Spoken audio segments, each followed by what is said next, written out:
Tu me dis quand c'est bon.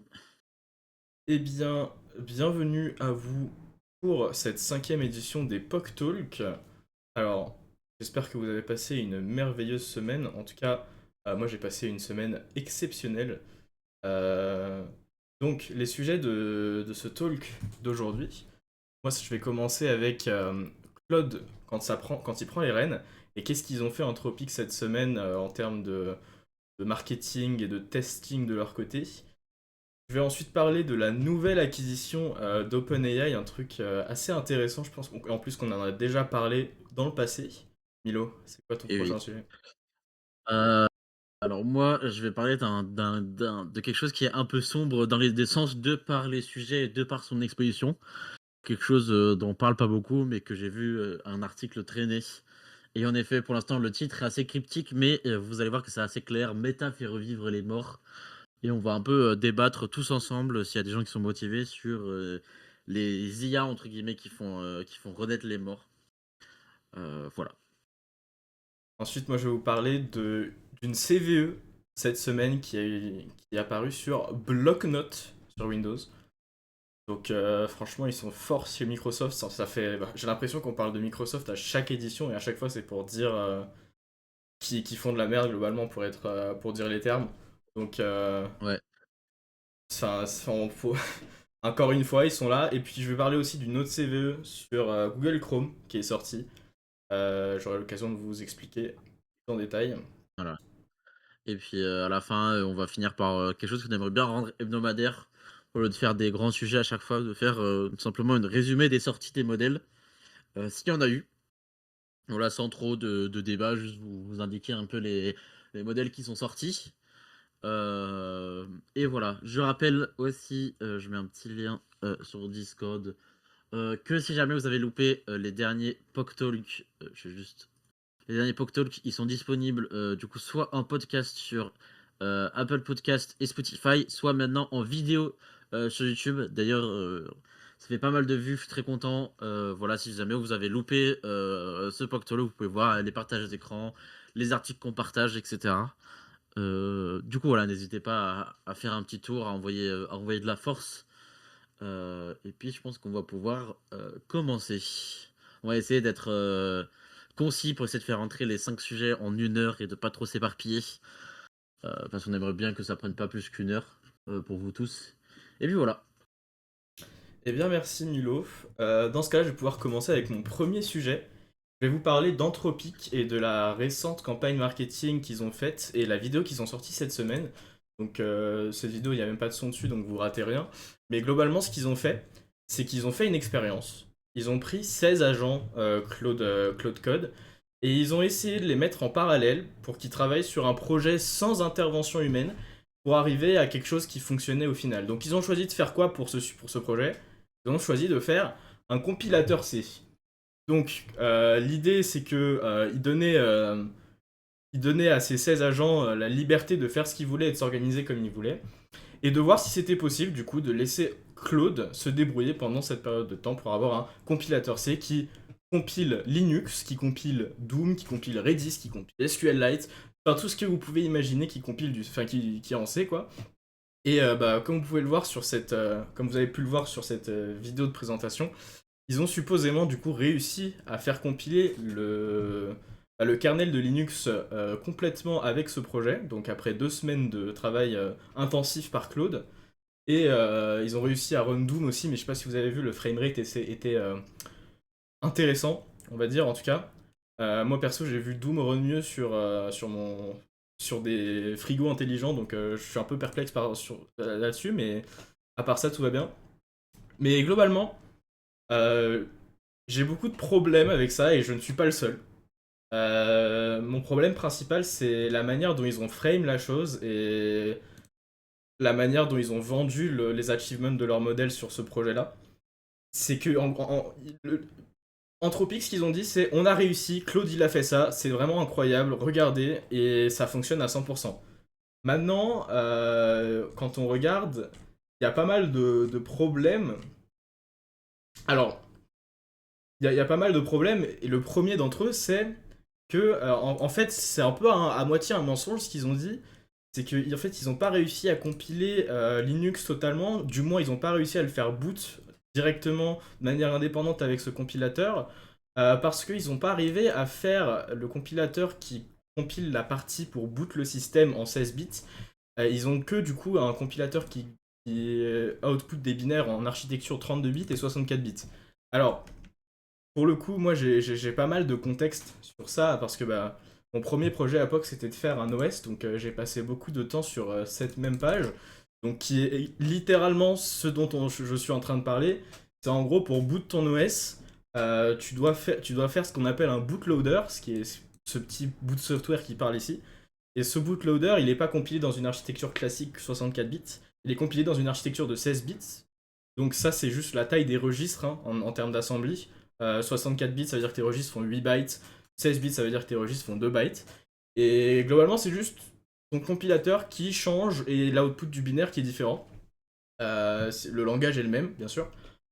Et du coup, Claude n'était pas capable de faire ça, donc déjà, à moitié un mensonge, un peu suspicieux, ils ont utilisé GCC pour compiler la moitié du truc. Donc, sus sur ce point de vue-là. Mais aussi, quand je dis qu'ils ont utilisé GCC, ils n'ont pas utilisé GCC que pour ça. Et c'est là où ça devient un peu compliqué, c'est qu'ils ont utilisé la suite de tests pardon, de GCC, qui est publique bien sûr, parce que GCC bah, c'est open source, pour faire le développement de ça. Et en plus de ça, ils avaient accès du coup à GCC Online, qui est un service où ils pouvaient juste utiliser leur projet, compiler un objet, et regarder l'output, comparer avec GCC Online, et en gros, ils avaient une pipeline déjà toute faite. Donc, je sais pas vous, mais moi, quand je fais un projet de A à Z, j'ai jamais 37 ans de tests de suite GCC open source qui sont disponibles à mon utilisation.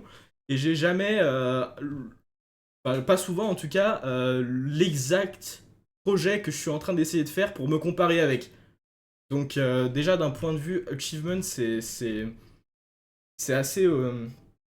C'est assez surjoué du côté d'Anthropic parce que bah, la moitié du travail était déjà mâché, ils n'avaient aucun travail de testing à faire, enfin c'était la spec était déjà toute écrite, donc assez suspicieux hein, sur ce point de vue-là. Et puis aussi, enfin, il y a eu des rapports qui sont très récents de à quel point est-ce que les modèles sont capables de rétribuer des travaux copyright et à quelle précision. Donc là, on peut voir un article qui explique que Claude 3.7 était capable de ressortir un livre de Harry Potter en entier avec 95,8% de fidélité à l'original. Donc une copie quasiment conforme. Et donc là, on te dit qu'en fait, Anthropic, ils ont rajouté, enfin du coup, ils se sont train sur GCC, hein. Forcément, le dataset de Claude, il contient forcément GCC. Et du coup, là, ils te disent que leur big achievement, c'est d'avoir fait un compilateur C qui se base sur GCC et qui utilise la suite de tests GCC, alors que l'IA est train dessus et qu'on sait déjà qu'elle est capable de reproduire ce qu'elle a déjà train. Donc, déjà en termes d'achievement, je trouve ça vraiment limite. Mais aussi, bah, du coup, vous pouvez aller voir hein, directement cette repo qui est publique, le compilateur C de Claude, avec ses magnifiques 3982 commits. Et bah, en fait, il s'est passé des choses, c'est que bah, la toute première issue qui a été ouverte sur cette repo, c'est l'issue d'un mec qui dit que bah, Hello World ne compile pas. Donc assez rigolo, je trouve. Et pour un peu plus de contexte, j'ai clone la repo. Et si on va dans le README, ça, le truc sur lequel cette issue commente, c'est un exemple qui est dans le README.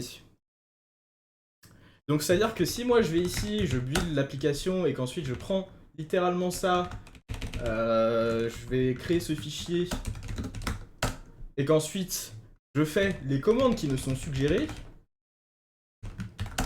Hello World ne fonctionne pas. Pourquoi?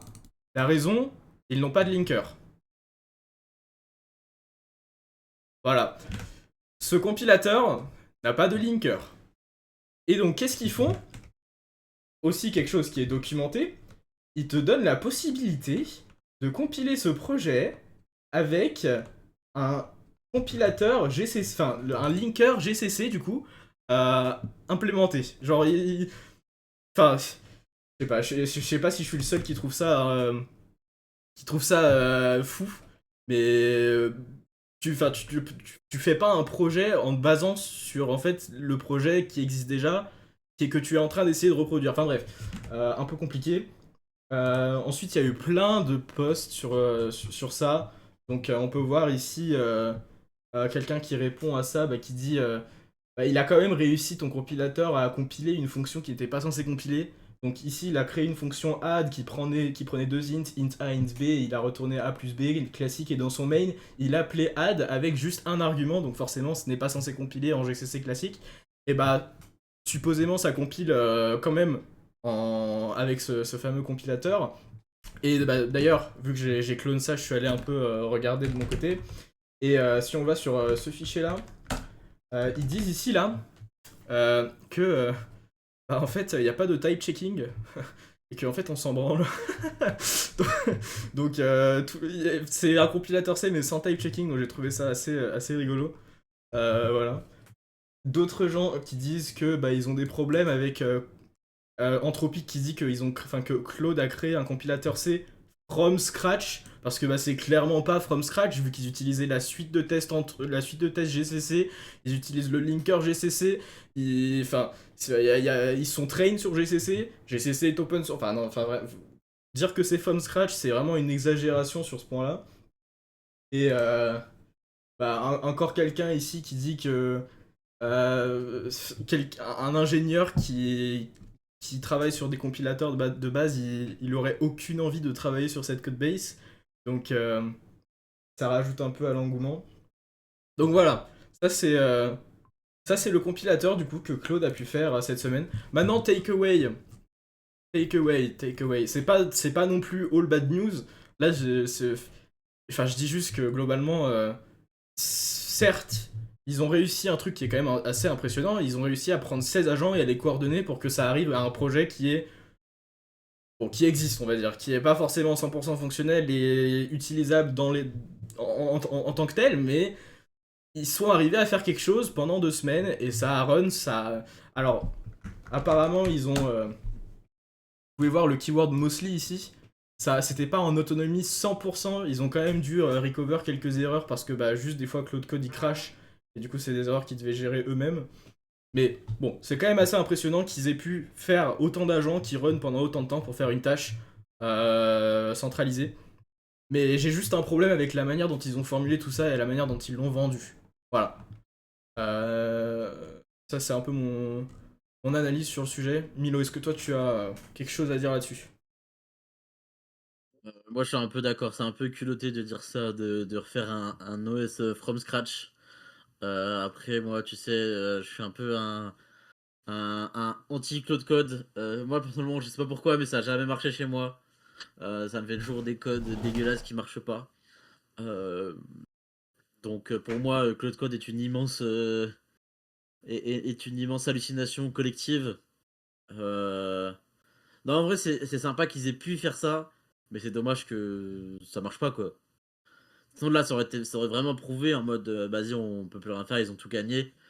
Alors que là, poster ça, faire une campagne sur ça, alors que rien ne marche, enfin, alors que des trucs basiques ne marchent pas et que c'est bizarre, bah, c'est un peu chelou venant d'Anthropic, sachant que, comme on a parlé la semaine dernière, ils ont fait une énorme campagne publicitaire par rapport aux pubs d'OpenAI, et là, ils se gourrent complètement dans leur campagne, donc je trouve ça un peu dommage. Ils étaient sur une bonne lancée. Ouais. Ils ont tout fait pour juste faire Run Doom. Oui, mais le Run Doom en question, hein, je sais pas si le framerate est assez Quand terrifiant. Hein. tu vois qu'il y a des mecs qui font tourner Doom sur des tests de grossesse, euh, et que t'as ça sur un compilateur fait par combien 12 IA, 12 développeurs entre guillemets? 16 agents. Ils étaient 16 combien? agents en parallèle 16 pendant deux agents? semaines. Aïe aïe aïe aïe aïe, c'est pas facile. Vous imaginez déjà le coût de l'inférence pour run 16 agents en plus Claude, et c'est pas le moins cher, hein, run 16 agents en parallèle, Claude, pendant 2 semaines. Le truc, ça doit être dans l'ordre des 20 000 balles legit. Et c'est même pas une sous-estimation, je pense que c'est Obama. Euh, Donc, Mm. Actuellement, c'est sûr qu'il y aura que Anthropic qui pourrait faire ça, à part si ton entreprise, ils ont un plan spécial avec Anthropic ou un accord particulier. Mais genre, c'est pas réaliste, quoi. Genre, c'est un peu ce à quoi j'en viens. Ouais, le coup de com est pas terrible, ouais. Non, je suis vraiment Ouais, d'accord pour le coup, Jules. C'est un peu la honte, ouais, ouais, ah, ouais, je suis ouais, d'accord avec ce commentaire. ouais. Ouais, ouais. Et bah, je peux passer au sujet suivant? Allez, ça part. Et bah, ça part. On a 5 sujets, hein, on rappelle, hein. Donc ça va être un peu beaucoup d'informations. Moi, je veux vous poser une question d'abord. Est-ce que vous savez qui cette magnifique personne est? Des idées. Des idées, s'il vous plaît. Milo, est-ce que tu sais? Moi je sais, mais puisque j'ai préparé les sujets, ouais, parce que j'ai préparé les sujets avec toi, Eh oui, bien sûr. donc je sais. Personne dans le Attends, chat? ils sont bien silencieux dans le chat, hein. Très bien. Et bah, cette personne-là, il s'appelle Peter Steinberger, et c'est l'inventeur de OpenClaw. Donc, OpenClaw, c'est quoi? C'est la sensation du moment. J'ai même vu des gens en marketing qui étaient en train de setup leur OpenClaw pour faire de l'automatisation sur des rapports clients. Et globalement, c'est quoi? C'est l'IA qui fait vraiment des choses. Donc, ça, c'est dans le titre. Mais globalement, c'est quoi? C'est tu déploies ce OpenClaw sur ta machine et bah, tu lui donnes accès à énormément de choses, à peu près tout. Et le principe, c'est que du coup, il peut utiliser ton ordinateur comme toi tu aurais pu le faire, et du coup, avoir accès à tout ça. Et tu peux lui parler depuis genre Telegram, Instagram, je crois, Discord. Enfin, il y a tellement d'intégrations. Et le projet est allé tellement loin. En fait, de base, c'était un projet juste parce que Steinberger, il voulait pouvoir parler à son agent depuis, je crois que c'était Telegram de base, et ensuite quelqu'un a fait une paire pour ajouter Discord, et ensuite ça a juste pris une ampleur démesurable.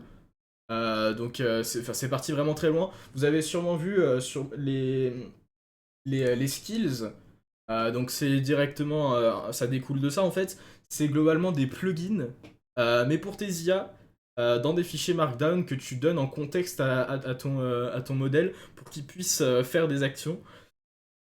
Donc l'idée est très puissante, mais c'est aussi extrêmement terrifiant parce que bah, globalement, ça a accès à tout ton ordinateur et à tout ton réseau, à tout ton network, toutes les applications sur lesquelles tu es authentifié. Enfin bref, d'un point de vue sécurité, c'est vraiment ahurissant tout ce qui est possible de faire. Donc, si vous êtes un rechercheur en, sécurité, en cybersécurité, c'est vraiment une mine d'or.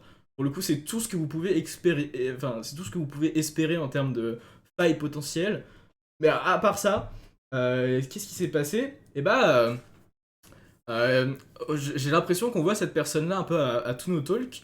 Bon, cette fois-ci, je pense qu'il sera pas dans la miniature, hein, mais on en parle un peu à chaque fois. Sam Altman, bah, il a reçu un petit message de Peter Steinberger qui disait Hello frérot, bah, j'ai une nouvelle idée de nom pour mon projet. Parce que pour contexte, d'abord ça s'appelait Cloudbot, ensuite ça s'est appelé Moldsbot suite à Anthropic qui a menacé des recours légaux face au nom qui ressemblait beaucoup à Claude.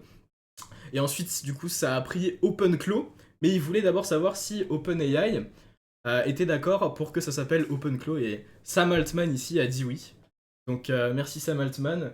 Mais du coup, il s'est pas passé que ça dans cet échange. Ça a commencé comme ça. Mais maintenant, eh bien, Peter Steinberger fait officiellement partie de OpenAI. Et OpenClaw va devenir une fondation et va faire partir du coup de OpenAI. Donc, ce projet qui a fait le tour du monde est maintenant partie intégrante de OpenAI. Ici, on peut voir le tweet d'annonce de Sam Altman qui dit qu'ils ont pris Steinberger à OpenAI pour qu'il travaille full-time sur OpenClaw et des alternatives.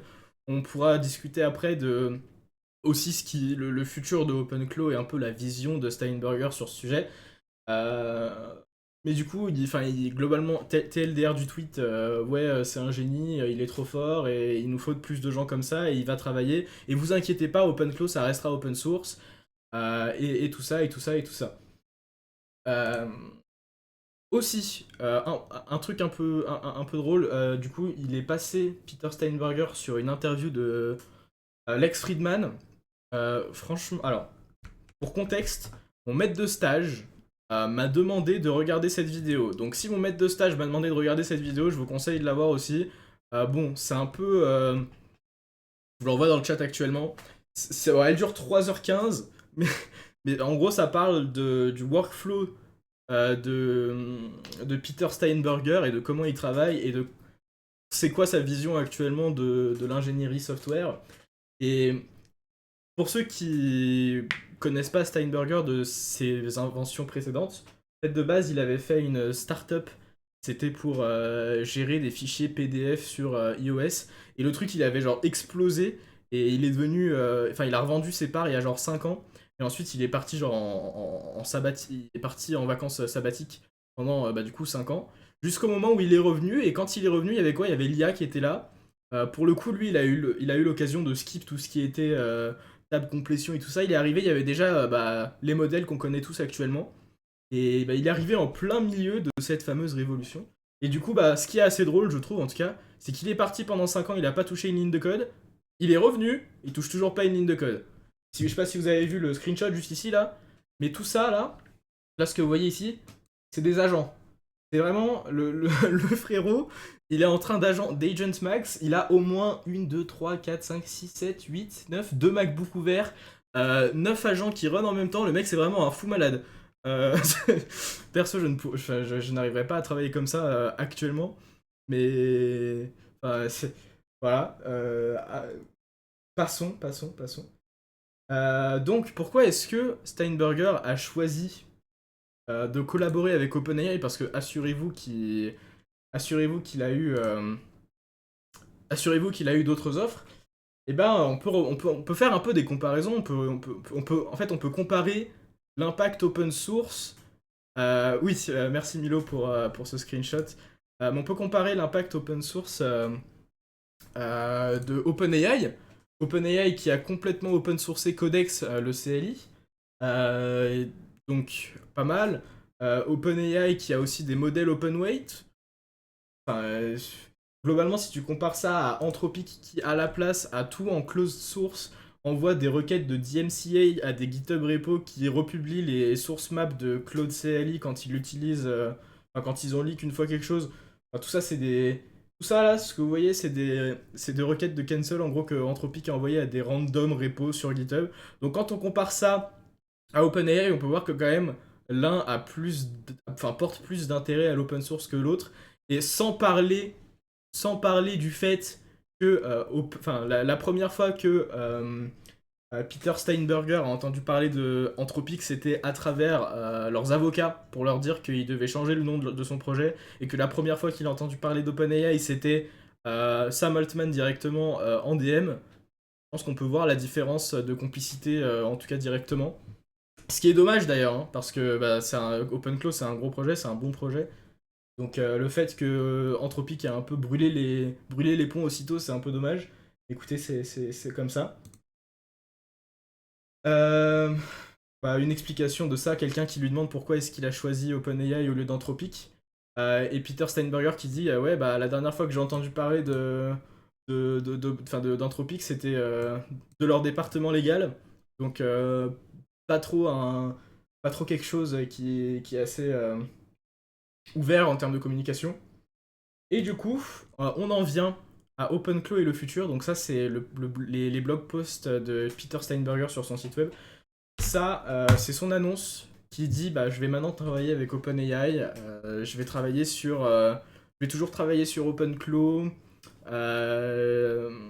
Mais je vais essayer de trouver une autre solution pour régler notamment les problèmes de sécurité donc, que j'ai mentionné au début. Et du coup, il va travailler en collaboration directe avec OpenAI, et il pourra être supporté par cette organisation. Je vous envoie cet article, pour le coup, il est assez intéressant, surtout si vous avez déjà déployé du OpenClaw. Donc, je vous conseille de le lire. Après, globalement, vous pouvez lire tout ce qui concerne Peter Steinberger sur son blog post, c'est toujours assez intéressant. Donc voilà, ça c'est l'acquisition du coup de OpenAI, la plus récente, OpenClaw, où globalement, si on suivait la trend, enfin, on savait que OpenClaw allait être acquisitionné par quelqu'un, probablement du coup OpenAI, Anthropic ou même Meta. Et du coup, ça a été OpenAI. Pourquoi est-ce qu'on le savait? Parce que, bah, je sais pas si vous voyez, mais 200 000, enfin, 211 000 stars sur GitHub, c'est genre la repo qui a gagné le plus la plus d'étoiles sur GitHub en un temps aussi record en fait. Je crois que c'est la top 2 repo plus star actuellement sur GitHub et elle a obtenu tout ça en l'espace de 2 mois. Donc assez impressionnant. Voilà. Milo, est-ce que tu as des commentaires? Bah, on espère que ça redonne, un peu comment dire? Un coup de jeune à OpenAI, parce que comme on l'a dit dans globalement quasiment tous les derniers Poc Talk, bah, OpenAI perd énormément de visibilité et de monopole, au sein du grand monde de l'IA et du coup, on espère qu'avec, avec cette acquisition, que ça va peut-être un peu s'arranger. Après la question c'est qu'est-ce que OK, ça va amener beaucoup à ce bon Peter et à OpenClaw, mais qu'est-ce que ça va apporter à OpenAI et à ChatGPT? C'est ça aussi la question. C'est peut-être qu'à partir de là, ils vont découler, faire un peu un Claude Cowork 2.0, sauf que, bah, Claude l'a fait en premier et le fait très bien, donc il y a rien à dire dessus, quoi. Ouais, après, peut-être que ça peut être le sujet d'un autre jour, mais Anthropic est un peu, je dirais pas un mauvais acteur de la scène, mais globalement, ils ont pas les meilleures relations actuelles avec le monde global du développement. Donc, en fait, là où Anthropic est moins fort sur leur côté relationnel avec la communauté et bah, justement tous ces DMCA ou enfin, juste leur comportement général avec leur plan qu'on a déjà pu parler, je crois que c'était dans le premier épisode des Talk quand j'ai parlé des Ouais. changements que enfin que Anthropic avait fait sur leur policy des plans open Cloud Code. Ça a changé encore récemment et c'est toujours pas très clair. Et ce qui est légal ou pas légal. Donc là où Anthropic perd un peu, OpenAI essaye de gratter. Donc je pense que c'est pas tout doom and gloom pour OpenAI. Je dirais qu'ils ont encore largement la chance de d'évoluer de manière plus positive que qu'ils l'ont fait jusque-là. Mais oui. Ouais, on sait pas, on verra bien dans le futur. Personne Très a bien. des questions, des remarques Des questions, des remarques, des et inquiétudes. volonté de parler? Non, je crois Entre-temps, pas. entre-temps, je vais pouvoir partager ton écran, Milo, si tu es prêt. Ouais, Bien, c'est parti. je suis né prêt, comme on dit. Yes. Disons ça. OK. Non, attends, je me suis trompé de fenêtre. OK.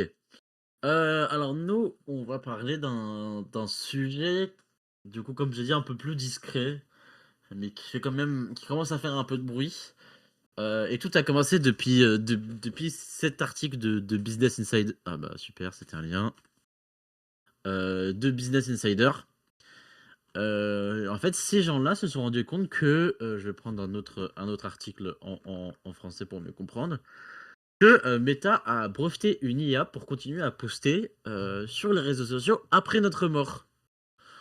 Donc, c'est-à-dire que Meta fait ça déjà depuis longtemps, que, par exemple, les comptes Facebook, de personnes décédées, bah, sont, comment dire? Intronisés, sont détectés comme, décédés. Il y a la possibilité pour les proches de le détecter et cetera. Et du coup, cette IA ferait que à partir des posts, des anciens likes, bah, du coup, cette IA pourrait, aussi poster, continuer à liker, republier des choses, même envoyer des messages, faire des appels audio et vidéo avec ses proches.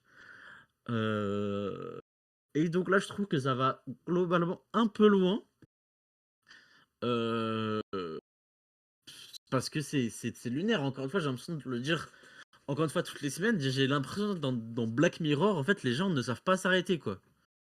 Et donc ici, le brevet, c'est écrit: «Le brevet couvre aussi bien des cas d'absence prolongée que le décès pur et simple». Et du coup, l'auteur principal est autre que, le bon, vieux directeur technique de Meta. Et bien sûr, Meta, pour se dédouaner, a dit: «Nous n'avons pas l'intention d'aller de l'avant avec cet exemple». Bah, d'accord, bah, breveter quelque chose dont vous allez pas utiliser surtout, c'est super cool. Et du coup, ici, c'est bien dit que c'est pas la première fois. Par exemple, en 2021, Microsoft avait breveté un chatbot capable de simuler des personnes décédées. Et Mark Zuckerberg avait eu l'idée en 2023 à l'époque de l'explosion du métaverse, etc. Heu et du coup, bah, ça pose énormément de questions, notamment ici, il y a un mot qu'ils utilisent dans tous les articles que j'ai lus, qui est un champ de mine éthique. C'est-à-dire, par exemple, au niveau du deuil, de qu'est-ce que va faire l'IA après sa mort, et cetera? Bah, déjà, moi, globalement, d'un point de vue un peu plus personnel, il y a quelqu'un qui est malheureusement, enfin, si jamais quelqu'un qui est malheureusement décédé dans mes proches se met à poster, des dingueries sur Facebook ou Insta, enfin même poster tout court en fait, bah, ça va un peu, rendre fou. Et par exemple ici, quelqu'un dit, quelque chose de très vrai: «L'une des étapes du deuil est d'accepter la perte réelle, laisser les morts être morts, ça ne sert à rien d'essayer de les ramener de toute façon, ils ne reviendront pas malheureusement». Moi déjà ça me mettrait mal et en plus qu'est-ce qui gère et qu'est-ce qui prouve que cette personne a bien voulu, écrire ça? Ça mène à plein de problèmes, légals et éthiques et au-dessus de ça, c'est pas la première fois que je vais zoomer un peu, que, les États-Unis s'amusent à faire ça. Déjà, il y a des personnes, qui ont été interviewées. Par exemple, ici, une victime de la tuerie de Parkland en Floride, en 2018, a été interviewée par un ancien journaliste de la CNN. Moi, perso, quand je lis ça, je trouve ça clairement lunaire. Du What? coup, voilà, l'IA, elle a été entraînée à partir de ses publications sur les réseaux sociaux pour reconstituer sa voix, animer légèrement son visage, ignorer ses propos. Sa mère passe des heures à lui poser des questions et là, ça mène à quelque chose de vraiment, bah, toxique, quoi. C'est-à-dire quelque chose qui se rattache, enfin, quelqu'un qui se rattache à une image qui n'est pas réelle. Heu et là, quelque chose d'encore plus lunaire dans cet article, 3 mois plus tôt, c'est quelqu'un qui a été tué en 2021, qui a été reconstitué et qui avait témoigné au procès de l'homme qui a été accusé de l'avoir abattu. Ça a été accepté, Et ça? et le juge, non mais le plus drôle, c'est que le juge, il dit: «J'ai entendu le pardon, j'ai senti que c'était authentique». Mais non. Et voilà, c'est pas la première fois, qu'on avait créé un chatbot imitant un ami proche tué dans un accident de la route. Bon, OK, tu fais ça personnellement, là pareil, il y a un exemple d'une des premières personnes qui l'a faite, qui s'appelait John Michael Varese. Bon, je sais pas, voilà, qui a reproduit, qui a fait une déclinaison de ChatGPT pour parler avec son père qui était décédé il y a une cinquantaine d'années. Mais ici, c'est la première fois que, les choses sont rendues publiques, et moi, quand j'ai lu ça, cet article, pardon, bah, déjà, ça a commencé graduellement. Bah, ça a commencé par, l'article de Business Insider qui parlait de tout ça. J'ai trouvé ça déjà, complètement fou de pouvoir faire ça. Voilà, un digital clone of your social media presence. Uh, the clone can respond to other people content by liking and commenting or responding to DM. C'est hyper bizarre. Et après, du coup, je suis tombé sur les articles là de la personne qui était interviewée, de la personne qui était au tribunal. Et du coup, bah, ça amène vraiment, parce qu'il y a vraiment un business, en tout cas autour des IA après sa mort. Déjà, on a tous vu, je sais pas, les pubs Instagram ou quoi, de personnes qui faisaient parler les stars décédées. Mais de personnes qui faisaient parler des proches, qui sont partis, moi je trouve ça vraiment, un peu, macabre, si je peux employer ce mot. Je sais pas s'il y a des gens qui veulent, monter, qui veulent lever la main pour un peu débattre de ça. C'est un sujet qui est même, un peu compliqué, mais voilà, tout part de cette entreprise, Replika, qui du coup maintenant, je sais pas si s'ils ont, un peu plus de comètes, par pitié. Je sais pas s'ils ont, ouais, aujourd'hui maintenant ils font des trucs, AI Friends et tout, mais leur principal business, c'était vraiment la vie après la mort, quoi. Enfin, aider quelqu'un qui était décédé, heu et voilà. Donc Personnellement, je... pas de Personnellement, je trouve ça absolument délirant. C'est...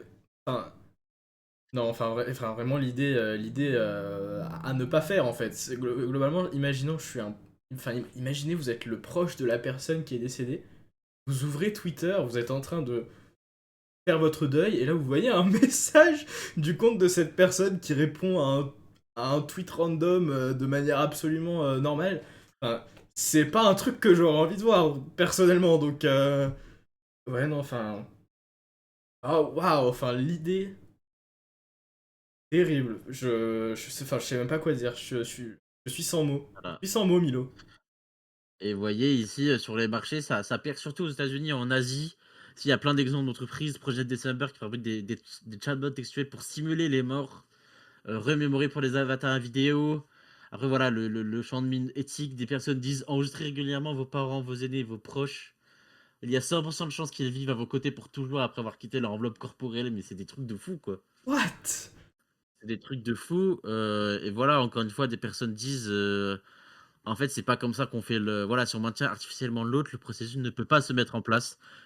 Voilà, au niveau du deuil, et malheureusement, la personne, tu la verras jamais partir, heu et c'est voilà, les personnes, ils disent: «Ouais, pas de pub, pas de présence sur les réseaux sociaux». Personnellement, ma réplica, j'ai des pubs H24, 2, donc j'ai pas l'impression que ce soit bien mis. Fais voir, Project December.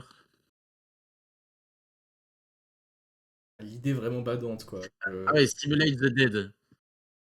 Get started now for $10. Petite vidéo. C'est vraiment un vrai truc. Ouais, donc c'est expérimental, donc si jamais il y a des gens, voilà, des gens qui veulent tester, qui ont un manque, dans leur vie, s'il y a des gens qui veulent simuler leur ex, je ne sais pas, voilà, faites-vous plaisir, Project December, mais c'est vraiment short quote from them. Ah, moi je trouve ça honnêtement lugubre, voilà, glauque c'est le mot. Là, ce site en plus tout épuré et tout, Non, c'est vraiment waouh. bizarre. C'est vraiment bizarre, moi ça me met un peu mal à l'aise perso. Encore une fois, moi j'ai l'impression qu'on fonce tout droit vers ce truc de Black Mirror, d'une vie vraiment 100 digitale. Déjà que le métaverse, ça commençait déjà un peu, même si ça a flop, on n'entend plus beaucoup parler. Mais là ça dépasse vraiment les bornes, bah, ça dépasse littéralement les limites de l'enveloppe corporelle, quoi. Ouais, et tout ce qui est, comment dire? Comment on dit ça déjà? Bah, la volonté de la personne, est-ce que cette personne, voulait vraiment ça après sa mort? Bah, on saura jamais, et c'est quelque chose de bizarre, voilà. S'il y a des gens qui veulent venir, en parler, venir débattre, sur ça, bon, ça m'étonnerait que des gens trouvent ça pas glauque. Je vais pas m'amuser à faire des sondages, à dire, «Ouais, qui aimerait faire ça pour ses parents?» Voilà, je pense qu'on est assez unanime là-dessus, Terrifiant. que c'est quand même quelque chose d'assez bizarre. Voilà, on peut même aller voir, Memory, Je pense que c'est un Immortal understatement. Je AI. pense que c'est un understatement de dire que c'est un peu bizarre. C'est- Ouais. Isgriff, Embrassure Memory, photo 10 secondes audio, c'est hyper bizarre. Ah ouais. Tu trouves ça banger, Jules? Ok, alors tu viens nous parler tout de suite. Jules. Jules. Ça marche avec les hamsters? Bah, Jules. C'est Jules. bon, nickel. Parle-nous. Non, je Parle-nous. rigole. Ça dépasse, hein. Je rigole, hein. Je trouve ah OK, pas de bon, ça va. sticker, d'accord. Non, vous inquiétez pas, les gars, je suis pas des traqués à ce point quand même. Ok. Waouh, Là, c'était moins une. ton grand-père est décédé, il se prend un edit, de lui qui parle, dessus, enfin, Bah, dans en un plus, sens, il y a certaines personnes qui peuvent être vraiment, vraiment, vraiment dans le mal et pour qui ça peut être, mais c'est vraiment une minorité, tu vois, ça peut être intéressant. C'est un peu comme, tu sais, ceux qui veulent justement, après la mort d'un proche, veulent avoir recours à des médiums ou des personnes comme ça pour ouais, communiquer avec les morts. Et moi, je vois ouais, je vois. un peu ça comme ça. Mais D'accord. mais ouais, ouais, je comprends. Mais après, c'est un problème tu fais jamais le deuil. Et puis là, un médium, que tu y crois ou pas, on n'est pas là pour parler des croyances de chacun. C'est techniquement, la vraie personne qui te le dit. Alors que là, c'est quelque chose qui se base sur des phrases écrites, sur les réseaux sociaux, et cetera. Donc moi, ça me paraît un peu plus glauque que des médiums. À vrai, ouais, je comprends. Mais Ah oui, non, vrai que c'est plus glauque. Je comprends les gens qui font ça parce que c'est vraiment: «Ouais, je veux pas faire le deuil, je veux que tu restes avec moi tout le temps». Mais au bout d'un moment, ça va plus marcher, quoi. Et Ouais. après, dans ce domaine-là, ça reste dans la fiction encore quand on parle d'un média. Mais après, si, si, si on. Alors, déjà, si vous êtes dans cette situation, parlez à un professionnel, je vous en supplie. Ne parlez pas. Ne parlez pas ce truc. Enfin, vraiment, juste, ce sera mieux pour tout le monde. Mais, ouais. Voilà et Après, puis n'oublions pas qu'il y a des gens qui, bon, OK, effectivement, c'est une IA, mais n'oublions pas qu'il y a des gens qui veulent se marier avec ChatGPT, hein.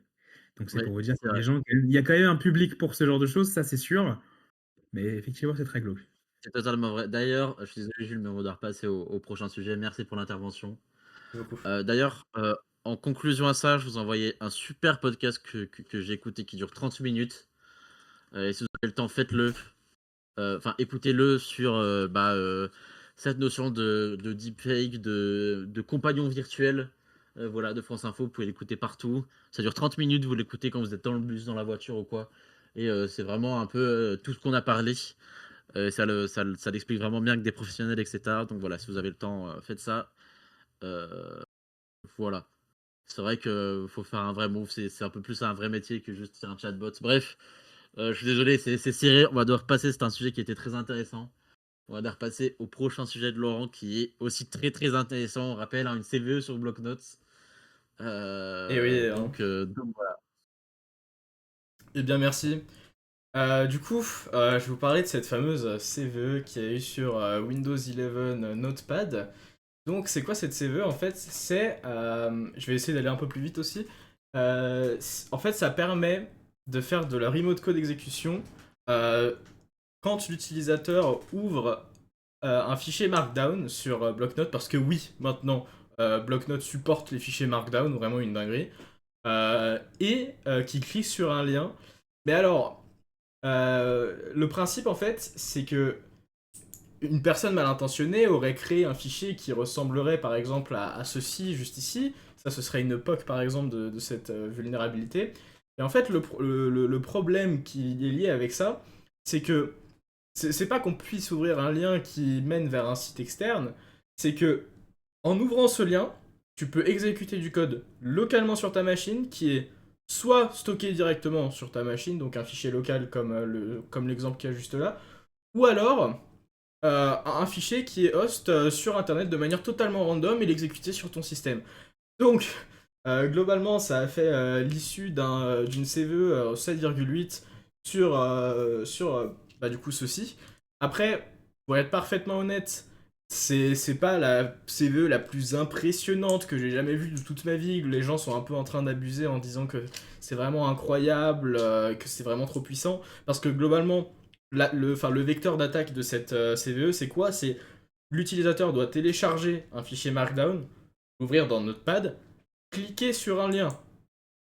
Bon, le problème en l'occurrence, c'est que quand il clique sur le lien, il n'y a aucun warning, il n'y a aucune alerte de sécurité, genre les trucs que vous voyez sur Windows qui vous dit faites attention, c'est pas un lien sécurisé ou tout ça. Et ça va juste exécuter du code de manière absolument invisible de ton côté, et toi ça va te rediriger là où c'était censé te rediriger. Donc globalement, problème sur ce point-là, mais le vecteur d'attaque est quand même assez limité. Donc bon. Voilà, là, après cette mise à jour du coup qui a fixé ça de Microsoft, toujours Microsoft hein, d'ailleurs, hein, j'ai l'impression qu'on en parle à chaque fois, mais Microsoft est toujours là. Hein. Microsoft a du coup rajouté cette fameuse, enfin cette alert box quand tu cliques du coup sur un lien qui mène vers un fichier externe ou un fichier local à travers un lien Markdown, ça te met cette fameuse alerte qui te dit fais attention, tu vas à un endroit c'est pas safe. Du coup bah c'est toute la CVE en question. Euh, voilà. Euh, c'est pas un truc passionnant, mais juste le fait, en fait, pour moi, qu'ils aient réussi. En fait, il y a un problème qui va plus loin que ça. Pour moi, Blocknote, c'est juste censé être une utility très simple, où juste tu ouvres et ça t'affiche du texte. Pourquoi est-ce que maintenant, on rajoute des features à Blocknote pour maintenant que ce soit un engine de Markdown pour que tu puisses afficher tes fichiers. Et bah, en plus, bah, vous voyez sûrement là, mais ici là, vous voyez ce magnifique logo là qui apparaît en haut à droite, s'appelle Copilot. Pourquoi est-ce qu'on a copilote dans bloc-notes en fait? C'est quoi le principe? Dans quel monde tu as besoin de copilote dans bloc-notes? S'il vous plaît. Non mais qu'on soit T'énerve sérieux. pas alors, hein, t'énerve pas, allez, ça va aller. Non mais coup de gueule, hein, qu'on soit sérieux. Parce que globalement, imaginez-vous il y a 10 ans, tu ouvres tu ouvres ta tâche, enfin, j'ai oublié comment ça s'appelle, Task Manager, pardon. Tu ouvres ton Task Manager sur Windows, tu vois, t'as un onglet bloc-notes qui fait des requêtes réseau, tu te dis, bah ça y est, je me suis fait hack. Et aujourd'hui, bah c'est devenu totalement normal parce que tu te dis, ah oui, mais c'est vrai, il y a copilote. Donc vraiment, enfin, juste pourquoi pour moi, les utilities aussi simples que bloc-notes devraient rester simples et on devrait pas avoir à se poser de questions. Et le fait qu'il y ait non, enfin, même si cette CE est pas très impressionnante, le fait qu'il y en ait eu une, pour moi, c'est déjà une failure en fait du côté de Microsoft. C'est, s'il vous plaît, enfin, Notepad c'est plus, j'ai déjà dit j'ai déjà dit dans le dernier talk, mais Notepad c'est plus simple que Nano. À quel moment on peut enfin, vraiment, non, juste ça m'exaspère en fait. Je suis désolé, mais Microsoft, enfin, faites des efforts. Enfin, je sais, enfin, Milo, s'il te plaît, aide-moi, mais moi je sais plus quoi dire, hein. Voilà, hein. Moi, je renvoie à l'épisode précédent, encore une fois, hein, désolé, faut suivre tous les POC Talk, hein, je sais qu'on le répète assez souvent. Mais la question, vraiment, là, la question de est-ce que Microsoft vibe coderait pas 100% des applications alors qu'ils ont les meilleurs développeurs du monde, se pose vraiment, personnellement. Moi, je me pose vraiment la question de est-ce que Microsoft, qui est pas censé représenter l'excellence informatique, se met pas à vibe code comme nous, comme des mortels, leur application que des millions et des millions de personnes utilisent. Enfin, ouais, voilà. Maintenant, bon, je vais skip parce que bon, Microsoft, ça me monte à la tête. Autre CVE qui est sorti cette semaine, une CVE sur Google Chrome, sur précisément enfin, du coup, c'est une zero day qui a été détectée par la team de tagging chez Google. Euh, c'est une zero day en fait qui abuse un use after free sur leur engine CSS qui permettait du coup d'avoir de la remote code execution, je crois, à travers juste une simple page HTML craftée avec, qui utilisait cet exploit. Donc, ce bug, il a été fixe dans les versions suivantes. Donc pour du Windows et du Mac, ce sera cette version-là. Donc si vous êtes sur du Chrome, allez faire votre mise à jour tout de suite. Et pour du Linux, ce sera plus ces versions-là. Mais je vous conseille fortement d'aller update votre Google Chrome après Stalk si vous ne l'avez pas fait et que vous n'étiez pas au courant de cette faille. Mais du coup, il reste quoi? Il reste 10 minutes. Ok, ça marche. C'était du coup cette CVE. Le principe, c'était quoi? C'est en fait, ça utilisait cette feature-là du CSS, qui est... bon, je suis pas vraiment un expert CSS front-end, donc moi-même, je ne sais pas trop ce que ces classes-là sont censées faire, mais bon, on va passer les détails. Le principe, c'est qu'on pouvait avoir des font feature values, et en gros, c'est représenté par une liste, et tu pouvais avoir, en fait, dans ta page HTML, un script JavaScript qui faisait en sorte d'énumérer ces fameuses features de fonte et ensuite les supprimer et les recréer, en créer un nouveau. Et ce que ça faisait, si on peut regarder ici les diffs de code qui sont directement sur la repo de Chromium, en fait, avant, ils avaient du coup une référence à ces fameuses features alias. Et ce qu'ils faisaient, c'est que, en fait, quand tu faisais une itération, tu pouvais supprimer un élément de la liste, et vu que c'était que une référence, et ben, t'étais dans un élément. En fait, après, si tu continues à itérer, t'allais arriver dans un élément de la liste du coup qui n'existait plus. Et du coup, bah, tu pouvais utiliser ces fameuses bytes qui étaient plus allouées et avoir ce fameux use after free. Donc la solution qu'ils ont implémentée, si vous êtes un minimum mordu de CPP, vous pouvez voir que maintenant ce qu'ils font quand tu fais une itération, c'est qu'ils copient en mémoire ces fameuses font features pour qu'il n'y ait pas de problème si tu supprimes des éléments dans la liste pendant que tu l'itères. Donc, c'est assez simple, mais globalement, pour spotter ça, c'est assez complexe. Et bah, ils sont vraiment allés la chercher loin, je trouve, cette fois-ci. Mais voilà, c'est vraiment updater votre Google Chrome à tout prix. Voilà. Milo, est-ce que tu as quelque chose à dire? Non.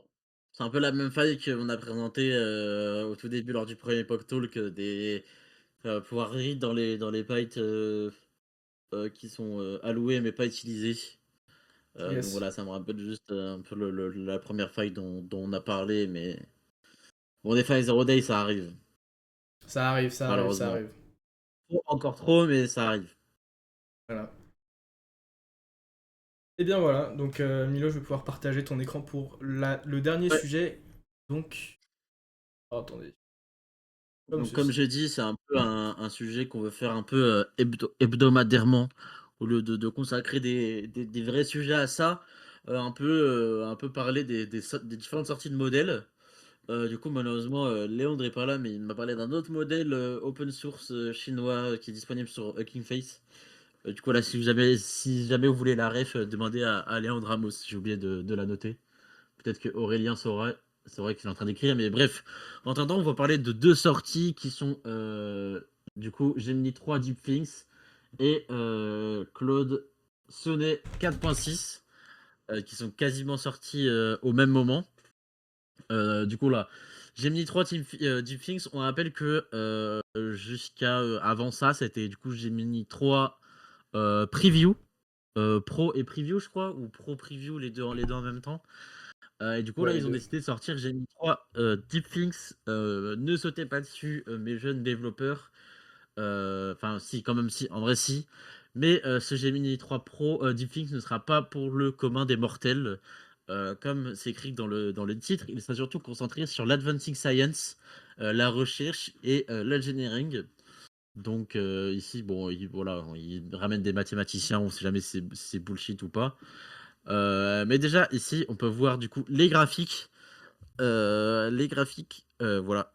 Gemini 3 Deepthings qui, on peut le dire, atomise la plupart des modèles sur là où il excelle. Donc, c'est-à-dire, bah, par exemple, coding, qui met 1000 unités, je sais pas c'est en quoi c'est grave, mais 1000 unités d'intelligence à Claude Opus 4.6 en Thinking Max.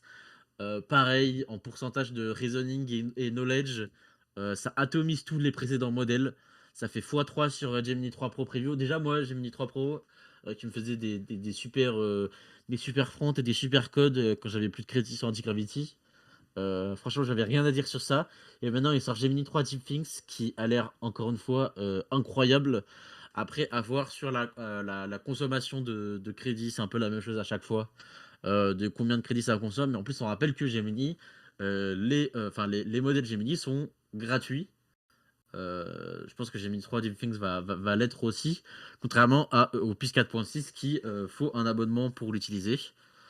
Euh, donc voilà, et encore une fois, ici, il montre de façon un peu plus avancée tout ce qui est raisonnement, voilà, reasoning puzzle, mathématiques, voilà, International Math Olympiade 2026.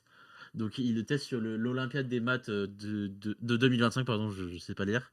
Et ici, on voit que les pourcentages sont absolument énormes. Pareil, code force énorme, physique énorme. Donc voilà, ça atomise tous les précédents modèles sur tout ce qui est, encore une fois, science, recherche, engineering, etc.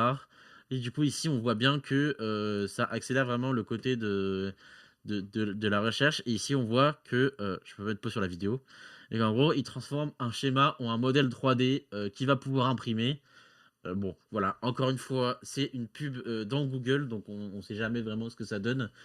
Mais ici, on voit que ça passe vraiment dans un nouvel ère de la volonté de s'intégrer dans l'industrie. Je crois que OpenAI avait déjà fait ça, avec je sais plus quel modèle, avec je sais plus quelle fonctionnalité. Mais voilà, et maintenant, ils essayent de vraiment se démocratiser au-dessus de l'informatique. Et voilà, ici, bah, du coup, pour les personnes vraiment très intelligentes, des chercheurs, etc. Et du coup, à voir ce que ça donne. Moi, je crois ces benchmarks, même si c'est fait par Google. Mais je les crois. J'attends de voir. Je sais plus le site que tu m'avais donné, Laurent, la dernière fois pour voir les benchmarks. Je Mais peux à le voir ce que montrer si ça tu veux donne. actuellement. De quoi? Je peux le montrer maintenant si tu veux. Vas-y, vas-y, montre vite fait. Eh bien voici du coup Artificial Analysis. Globalement, c'est un site qui fait des excellents benchmarks et moi j'aime beaucoup m'y référencier. Et on peut voir que actuellement, bah alors ça c'est pas le même modèle, hein, mais Ça, c'est un modèle qui est sorti aujourd'hui. Je viens d'être mis au courant par Aurélien. C'est le tout nouveau modèle Gemini 3.1 et donc pas DeepThink. Encore un nouveau modèle, je sais, mais globalement, voilà. Si vous voulez avoir des benchmarks sur des nouveaux modèles, moi je vais toujours ici. Je vais remettre ton écran, Milo. Et du coup, voilà, à voir les benchmarks que ça donne. Moi, ça me hype un peu. Parce que pour l'instant, entre Claude Opus, etc., ça grappille quelques pourcents. Mais là, vraiment, ça explose les graphes. Et du coup, à voir ce que ça donne. Et au niveau d'Anthropic, du coup, Claude Sonnet 4.6. Il y a eu la sortie de Claude Opus 4.6, mais du coup, comme on a dit, c'était le modèle payant. Et ici, sur Claude Sonnet 4.6. Voilà, du coup, pour ceux qui ont le plan gratuit. Je sais pas trop, j'ai pas énormément eu le temps de voir. Pareil, encore une fois, les scores en pourcentage. 4.6 qui est évidemment meilleur que 4.5. Mais voilà, encore une fois, pas d'énormes avancées, donc je suis un peu triste de ça. Après, si tu J'aimerais veux, bien avoir des modèles qui avec des. je peux faire des commentaires sur 4.6. Vas-y, vas-y. Je repartage mon écran. Parfait. 4.6, en fait, il se rapproche énormément maintenant de Opus. Si ces nombres ont une signification quelconque, on peut voir que quand même 4.6 Sonnet, qui est censé être le middle of the pack modèle de Anthropic, se rapproche énormément de 4.6 Opus en termes de pourcentage de complétion sur ces benchmarks. C'est assez proche, à 2 points d'écart près, sur une échelle de 50. Donc c'est quand même assez proche. Maintenant, là où ça devient un peu bizarre, c'est que du coup, comme je l'ai dit, Sonnet, ça a toujours été censé être ce modèle un peu middle of the pack.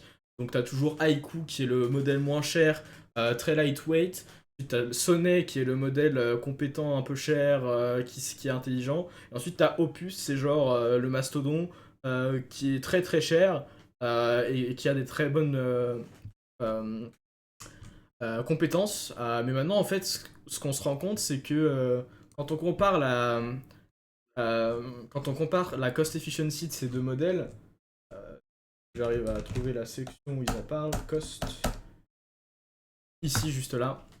En fait, ce qu'on se rend compte, c'est que Claude 4.6 Sonnet utilise beaucoup plus de tokens pour arriver à une solution que 4.6 Opus. Donc même si on prend en considération les changements de prix, on voit très bien que bah, Claude.6 Opus est quand même pas si loin que de 4.6 en termes de prix. Sonnet, pardon. Donc si on voit que les prix sont maintenant aussi proches en réalité que 4.6 Opus, pourquoi est-ce que ce tiers de modèle existe tout court en fait? Ça c'est un peu ma question. En fait, actuellement 4.6 Sonnet, je trouve qu'il est dans un emplacement un peu bizarre parce que bah, avec ce que je viens d'expliquer, il n'a pas vraiment de value à apporter à la gamme. Qu'est-ce que t'en penses, Milo? Bah, je suis un peu d'accord. Pour moi, c'est encore une fois sur l'escalade des modèles. Là, tu peux peut-être repartager mon écran vite fait. Plaisir. Mais ici, du coup, on voit bien que au niveau des benchmarks, bah même, il s'avère que même 4.6 c'est plus fort que. Enfin, Sonnet est plus fort que Opus sur certaines tâches. Du coup, là, ça c'est le graphique d'OpenAI. On voit que les modèles changent pas énormément entre eux. Donc, en effet, pourquoi pas juste rendre l'un meilleur ou l'autre gratuit? Je sais pas. En effet, c'est un peu cryptique. Là, on voit que ça change de 0,4%. Que des petits changements. De toute façon, j'ai l'impression que c'est ce qui se passe actuellement dans le monde de l'IA. C'est petit pourcentage par petit pourcentage jusqu'au plafond de verre. Mais voilà, c'était un peu pour vous tenir au courant des sorties. Voilà, du coup, comme a dit Laurent, il y a euh, Gemini 3 points qui est sorti. Pro Aujourd'hui. preview. euh, du coup, voilà, aujourd'hui, renseignez-vous un peu de votre côté. Mais moi, je suis hype de tester 3 Deep Things. J'ai bien hâte de le tester. Et du coup, voilà, je pense qu'on va pouvoir se diriger vers la fin, Laurent. Oui, je vais enlever ton écran. Ouais. Bon, en tout cas, je vous remercie d'être venu, bien évidemment, pour cette 5e édition. Juste pour repréciser, je pense qu'on va faire ça plus souvent maintenant en termes de sortie des modèles. Ça va être une petite section à la fin. On va montrer deux trois benchmarks et on va pas trop rentrer dans les détails parce que chaque fois si on fait des sujets pour des sorties de modèles, ça va vite être un peu saoulant pour tout le monde. Euh, c'est pas le truc le plus intéressant à parler à chaque fois, donc on va garder un petit peu ce format. Du coup, Ouais. si vous voulez revoir les épisodes précédents, n'hésitez pas à aller voir du coup sur Apple Podcast et Spotify et maintenant sur YouTube. Et n'hésitez pas à en parler autour de vous si ça vous a plu pour que ça plaise à d'autant plus de monde. Et voilà, on se retrouve en tout cas pour la prochaine édition, jeudi prochain à 18h. Milo, un petit mot de la fin? Ouais, bah, merci à tous d'être venus. Aujourd'hui, on était 14. Voilà, il y a des nouvelles têtes dans l'audience, ça fait plaisir. Il y a les modèles chinois, bah, on en a parlé, les modèles chinois, on en a parlé il y a 2 Poke Talk, je crois. On a parlé de Kimi K2.5. Puis maintenant, il y a les autres modèles chinois, mais Et bon, LM5, si j'en ai jamais, parlé la dernière fois. on en parlera aussi, t'inquiète pas, Wassim. Heu, mais voilà, du coup, merci à tous d'être venus. Comme a dit Laurent, parlez-en autour de vous. Le podcast va être dispo, aujourd'hui ou demain, aujourd'hui dans la soirée ou demain, voilà, si vous voulez l'écouter. Et puis, pareil pour, la vidéo YouTube, ça va mettre un peu plus de temps parce qu'il faut faire la miniat et cetera. Mais de toute façon, on vous tiendra au courant quand il y a les sorties. Et puis voilà, merci à vous d'être aussi, d'être autant là tous les jeudis 18h et rendez-vous, bah, prochain jeudi, hein. Au revoir à vous, bonne journée et bonne soirée. Bonne journée à tous.